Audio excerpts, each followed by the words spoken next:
Presidents, prime ministers, and monarchs are in New York this week for the start of the UN's annual General Assembly gathering, and there is a lot to debate. South Korean President Moon Jae-in and President Donald Trump will discuss North Korea, and the divide between the Trump administration and European leaders on Iran will be on full display. Meanwhile, the White House rolled a new cyber strategy that appears to make launching offensive weapons more likely. Amazon's Jeff Bezos joins top brass at the annual Air Force Association conference near Washington, and more.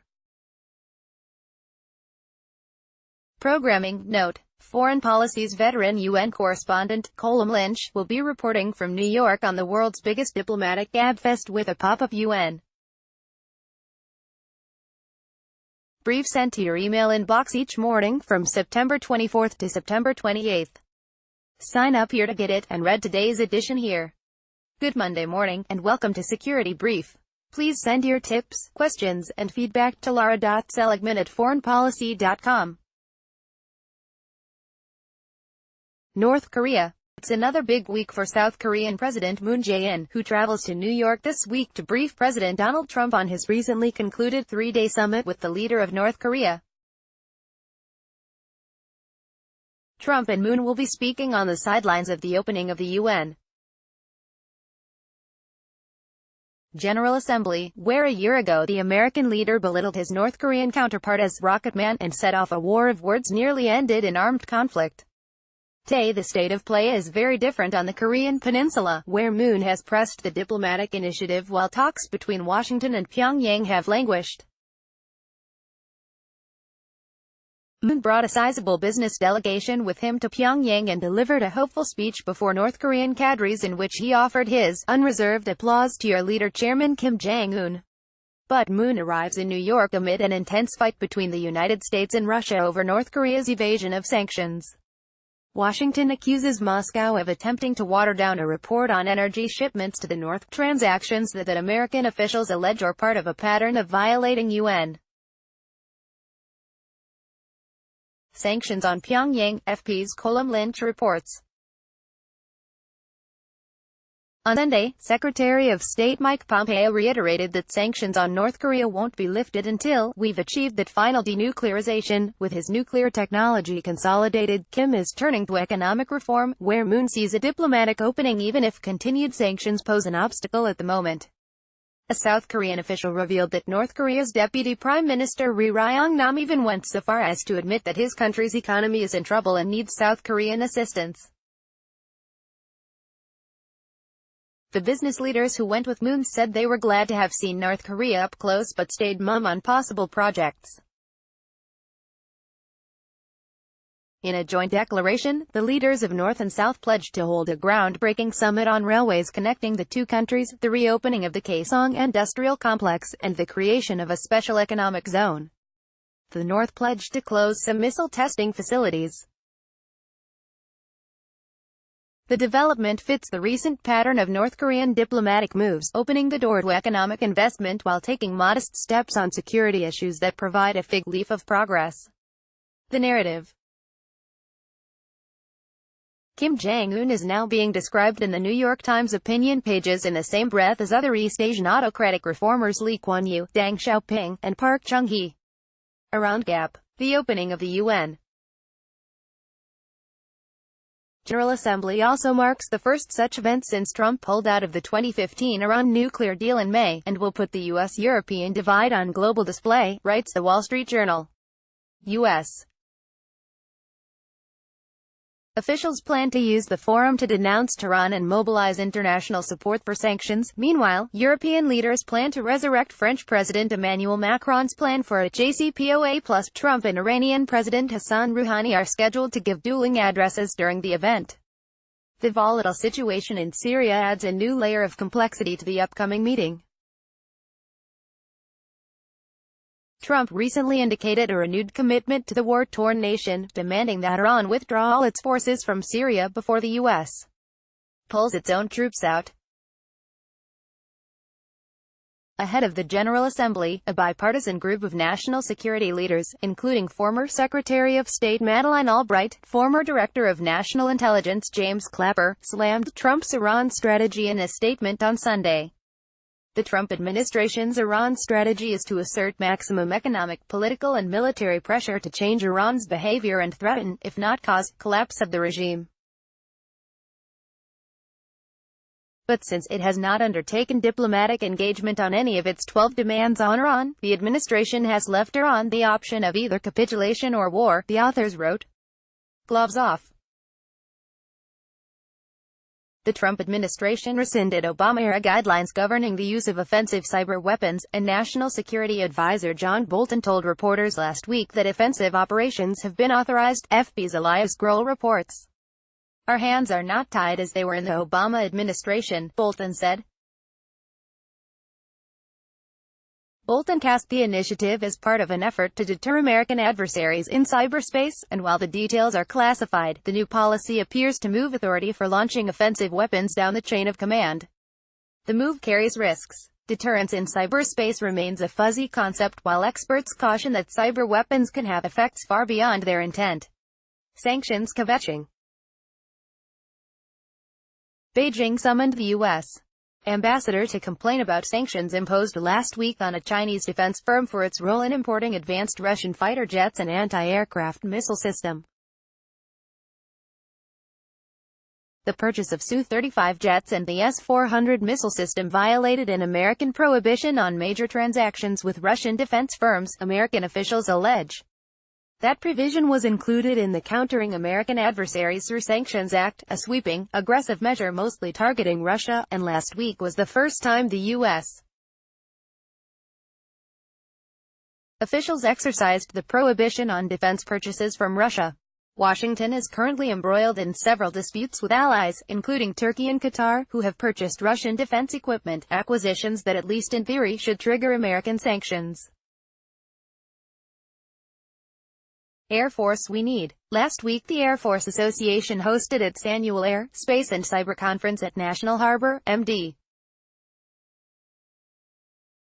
This year's event was bigger than ever, drawing speakers like Amazon CEO Jeff Bezos, whose company is vying for an up to $10 million Pentagon's cloud storage contract, SpaceX President Guy Shotwell, along with the top DoD and Air Force brass. All the big news happened on the first day.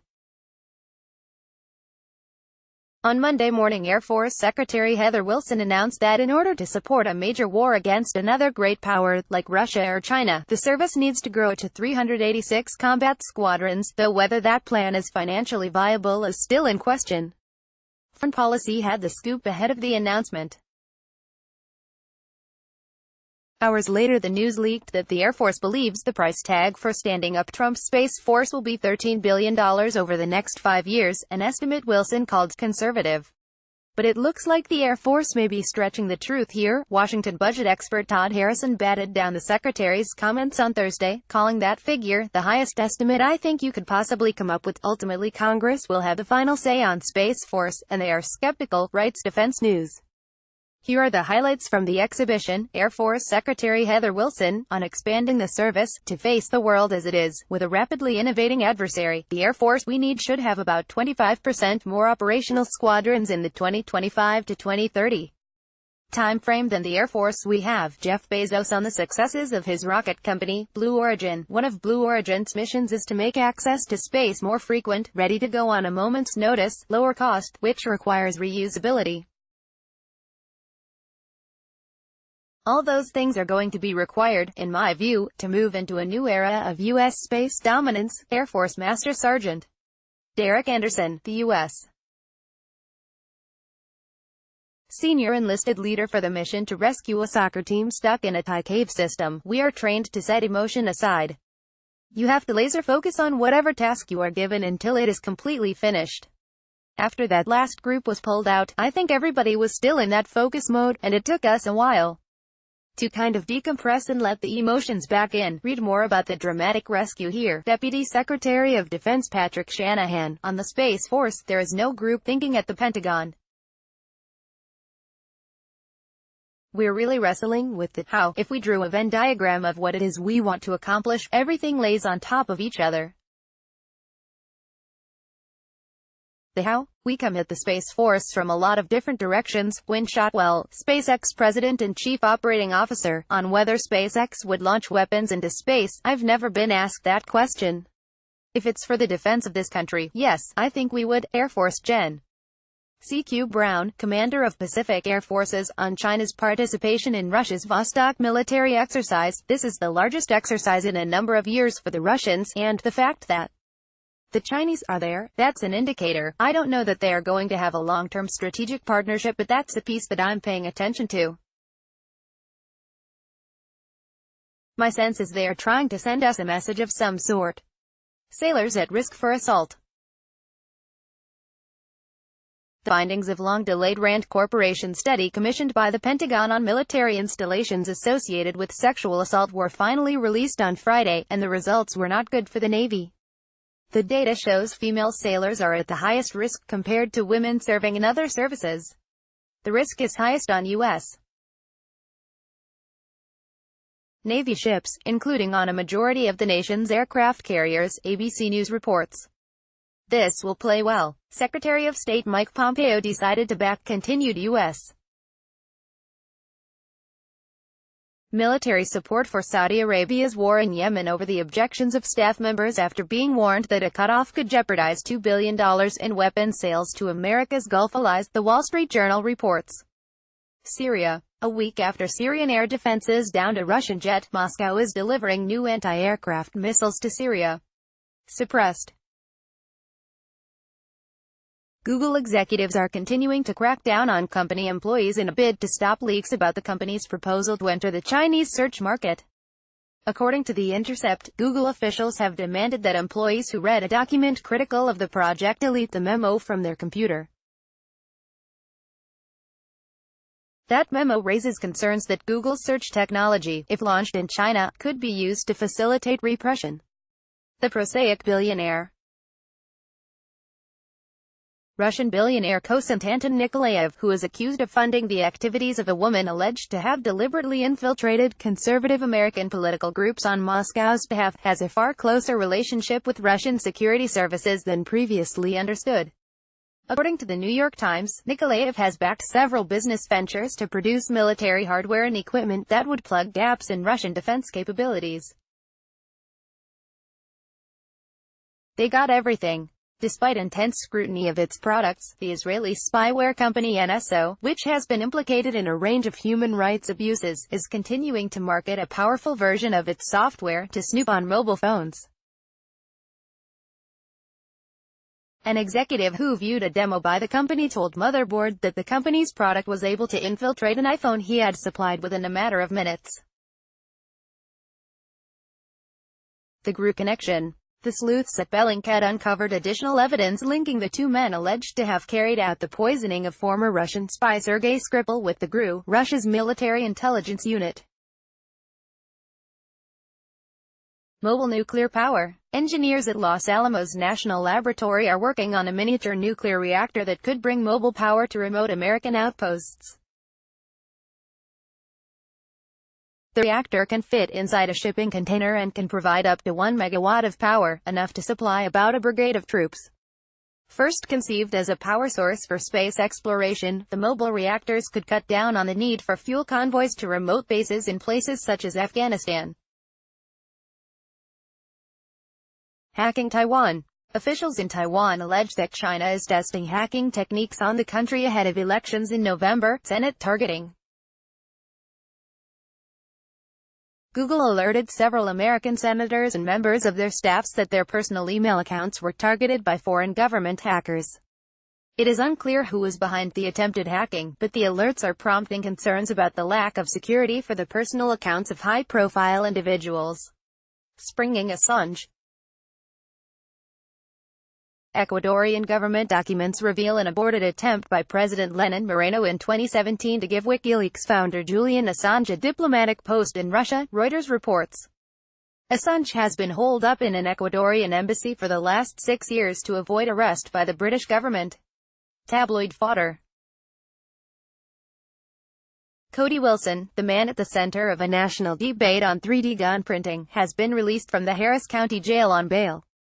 He was brought back to the country over the weekend from Taipei and will face charges of sexual assault. Here come the regulators.